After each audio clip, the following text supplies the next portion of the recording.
Saya Lintang Budi Astuti kembali bersama Anda di Net Jawa Tengah. Seperti janji saya tadi, segmen kali ini kami ajak Anda untuk menjaga kesehatan pasca Lebaran. Sepintas sih mudah, tapi kadang kita terlena. Lupa bahwa kandungan makanan Lebaran didominasi lemak jenuh dan kolesterol. Apalagi berbahaya jika tidak diimbangi olahraga. Nah, bagaimana tipsnya? Ada rekan kita Apsari Retno bersama pakar gizi di salah satu rumah sakit Semarang. Berikut informasinya.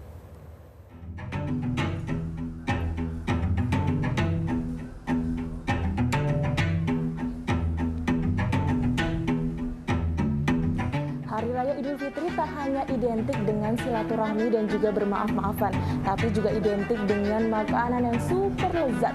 Apalagi setelah selama 1 bulan penuh kita berpuasa, semua makanan berasa ingin dilahap semuanya. Nah, ada yang perlu tetap kita waspadai di balik itu semua, yaitu kesehatan tubuh kita.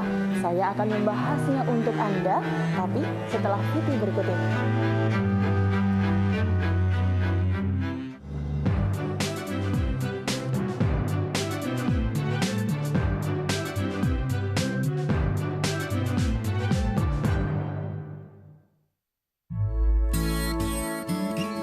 Opor, sambal goreng, atau rendang. 3 dari puluhan sajian khas saat Lebaran tiba. Semua orang tak diragukan bakal menyantap habis kuliner-kuliner ini. Eits, tapi hati-hati. Kalian harus tahu, justru perubahan waktu serta ritme asupan makanan dan minuman setelah 1 bulan berpuasa wajib diwaspadai. Apalagi jika melahap makanan dengan porsi yang tidak terkontrol atau bahkan mengandung banyak kolesterol. Alih-alih ingin merayakan hari kemenangan bersama keluarga, beberapa penyakit bisa jadi sedang mengintai.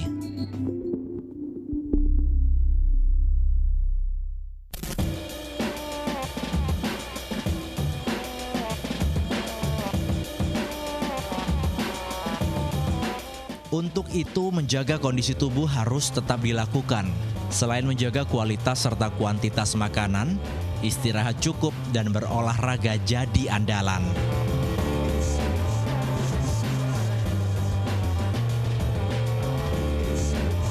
Intensitasnya pun tak perlu berlebih. Sediakan waktu 30 menit setiap hari.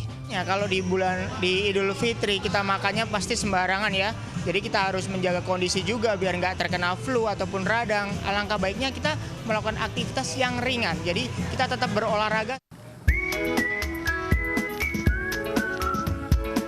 Nah, usai berolahraga Anda disarankan mengkonsumsi serat dan vitamin, yakni asupan buah, sayur, serta air mineral. Niscaya hal ini dilakukan, kesehatan tubuh akan tetap terjaga hingga stamina fit menghadapi rutinitas pasca Lebaran.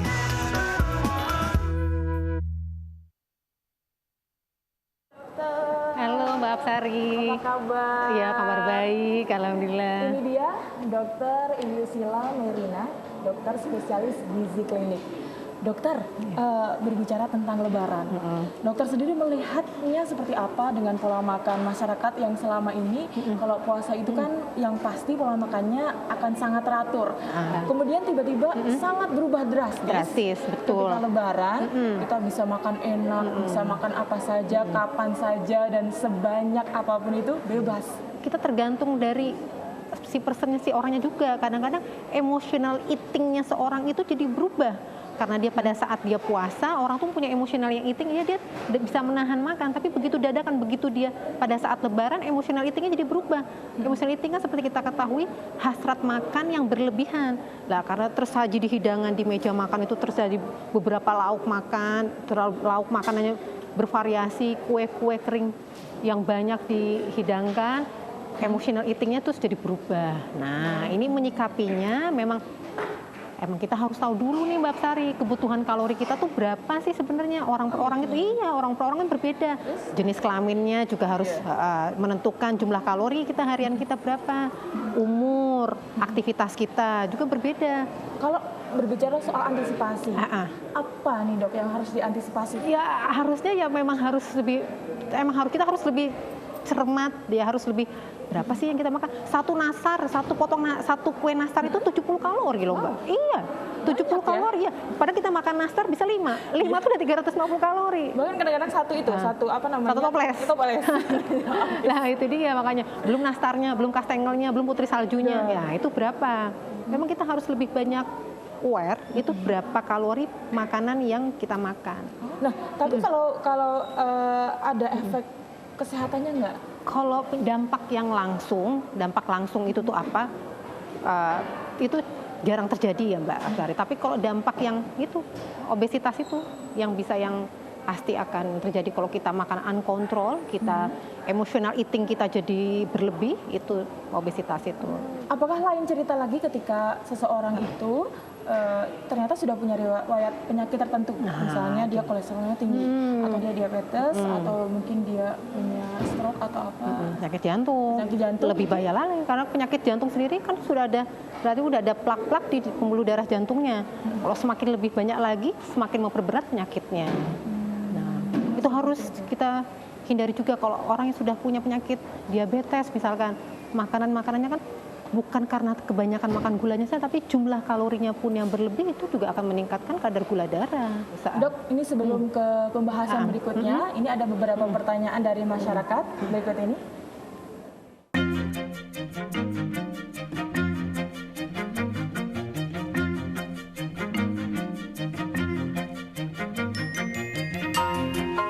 Dok, makanan yang harus dihindarin pas lebaran apa aja ya biar sehat? Makanan opor itu kan enak banget dok, apalagi mantap banget kalau dimakan pas lebaran. Nah itu ada tipsnya nggak dok buat kita nih yang suka makan opor pas lebaran? Dok, makanan apa aja yang harus dihindarin waktu lebaran besok biar tetap sehat dan nggak bikin melar di badan? Untuk pertanyaan tentang keinginan untuk makan opor, gimana nih dok? Mengenai opor, ya boleh makan, tetapi jumlahnya yang harus dibatasi. Karena satu potong ayam yang potong 8 itu, kalau satu kecil itu 175 kalori, udah satu opornya. Tapi kalau yang ayamnya ada paha atas, paha bawah yang gandeng, itu 350 kalori, itu jumlah kalorinya dalam satu potong opornya. Jadi harus dibatasi juga. Nah dokter, kemudian efek atau resiko yang akan terjadi di tubuh kita itu biasanya akan kelihatan efeknya itu dalam waktu berapa lama nih? Kalau kita setelah pas hari raya kita berlebihan makannya, lalu kita balas dengan burn fat kita, itu insya Allah aman. Tapi kalau kita terlena terus-terusan setelah dari puasa bagus kita bagus makannya, tiba-tiba lebaran terus langsung melonjak asupan kalori kita langsung banyak terus sampai nggak bisa kontrol sampai 1 bulan, ya itu pasti baru ada nanti lemak di darahnya pasti meningkat, gulanya pasti meningkat. Itu yang paling utama. Oke. Nah kemudian apa nih yang harus kita lakukan dok untuk menghindari resiko-resiko itu? Mungkin dari kitanya sendiri atau mungkin lingkungan kita atau apa nih dok yang bisa kita lakukan? Memang lingkungan juga berperan utama Mbak. Kalau yang lainnya pada makan semua, terus kita juga kita pasti akan terbawa juga, kita akan ikut makan juga. Memang lingkungan sangat berpengaruh, tapi dalam diri kita juga sendiri juga sangat berpengaruh. Kalau kita juga, saya nggak mau makan, saya harus diet, kalau emang kita strict juga untuk menjalankan diet, ya insya Allah bisa berhasil juga.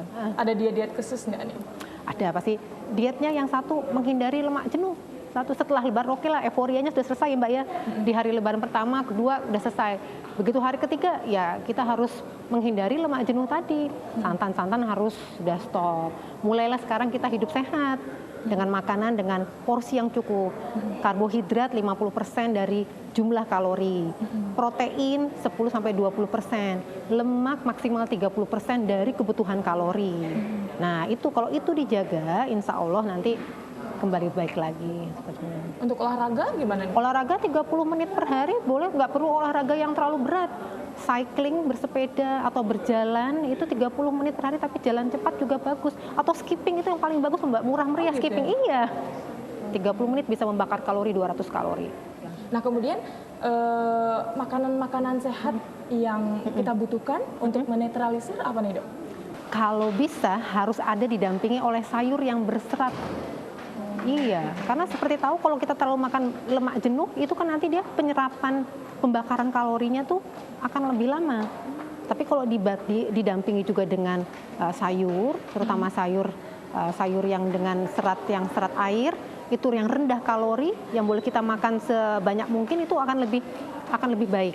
Misalkan seperti daun selada, timun, gambas, itu merupakan sayur-sayuran dengan kalori yang sangat kecil tapi mempunyai serat yang baik. Dokter, kalau boleh saya simpulkan, berarti kita tetap boleh sebenarnya makan makanan khas Hari Raya Idul Fitri. Iya boleh. Cuma kita harus tahu ukuran kalori, jumlah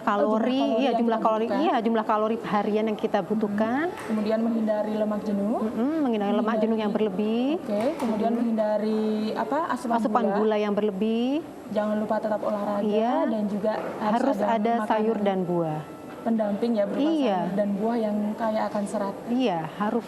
Terima kasih dokter.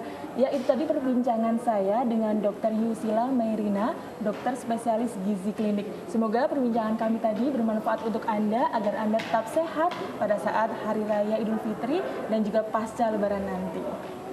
Terima kasih dokter. Sama-sama Mbak Sari.